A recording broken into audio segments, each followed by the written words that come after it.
64 రకాల సేవలతో పూజింపదగినది అమ్మవారు. పరశురాముడు చతుషష్ఠి విధాల ఉపచారాలతో అమ్మను పూజించినట్లుగా శాస్త్రాలు చెప్తున్నాయి.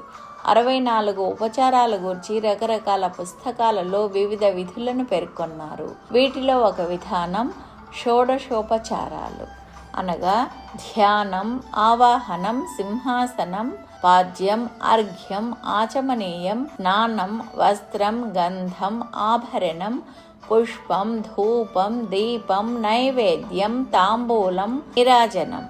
మంత్ర పుష్ప ప్రదక్షిణ సాష్టాంగాలు 3, అంగపూజలు 14, నృత్య, గీత, ఆదర్శ దర్శన, ఛత్ర, చామర, శయన, సుప్రభాత, అశ్వారోహణ, గజారోహణ, ఆందోళికారోహణాలనబడే సేవలు 10. ఇవి కాక ఔపచారికాలనబడే